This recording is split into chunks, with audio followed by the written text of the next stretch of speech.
rappeler ce qui s'est passé le 10 août dernier, mais ils le raconteront eux-mêmes, bien évidemment. S'ils sont ici, c'est parce qu'ils ont accompli un acte héroïque sur la vie. Et grâce à eux, je pense qu'une personne a été sauvée d'une mort certaine. Je rappelle que le 10 août, il y a donc eu un incendie sur un immeuble qui se trouve place Montaut, que Andy et Dylan, qui ne se connaissaient pas d'ailleurs, ne connaissaient pas du tout, ils déambulaient rue Maréchal Foch.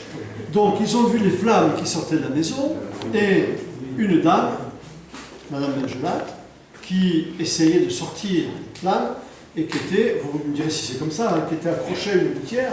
Elle était debout dans la gouttière. Debout dans la gouttière. Voilà, sur la corniche. Bon, vous avez vu qu'elle était en difficulté, et n'écoutant que votre courage, il y en a un de vous deux qui a commencé à escalader la gouttière. Qui c'est qui a commencé?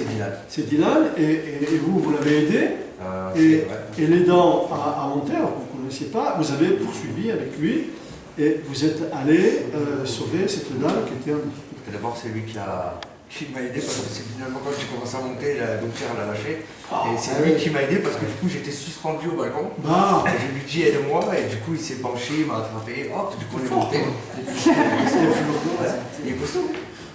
Moi je suis arrivé bien avant Andy, j'étais en train de changer mon bracelet de montre. Et je vois un feu au loin, je me dis ça c'est pas un feu de cheval. J'y vais, je vois la dame dépitée, elle n'est même pas sortie encore. La dame dépitée sur son balcon. Ouais. Et là, les gens lui disent de sauter sur le matelas, sur l'arbre. Un camion qui essaie de faire marche arrière pour qu'elle saute sur le camion. Mais non, c'est impossible. Moi, j'étais là, j'espère qu'elle va pas faire ça. Je ne voulais pas trop ma bouche au début parce que je me disais. Et là, je vois que la gouttière. Du coup, j'y vais. Andy me suit, je le vois en bas, je le retiens. On y va. La dame, je lui dis de venir vers nous, elle n'entendait rien.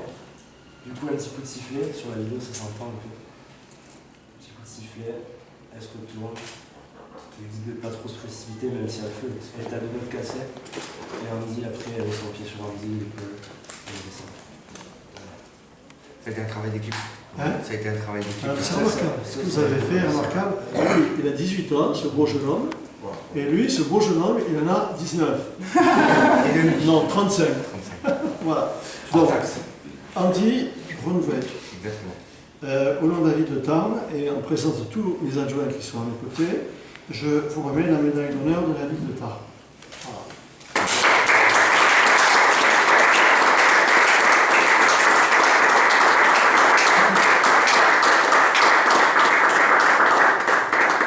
Le cheval est trop chouette, je me la garde.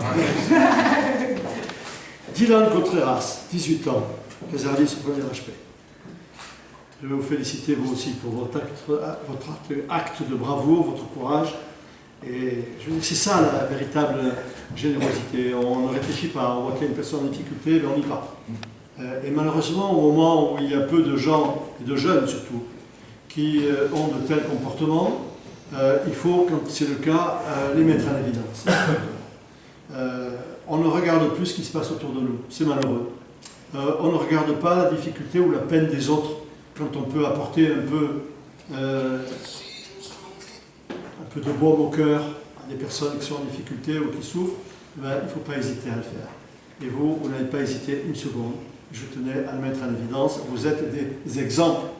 Vous êtes des exemples pour les jeunes, 18 ans, formidables. Vous êtes des exemples parce que vous avez su donner de vous-même. Vous avez pris des risques. Vous avez pris des risques. Vous risquiez de tomber, de vous blesser. Peut-être même de ne pas pouvoir réussir à attraper la dame et à la sauver. En tout cas, moi je tenais à souligner tout ça. Donc, Dylan Contreras, nom de la ville de Tarbes, je vous remets la médaille d'honneur de la ville.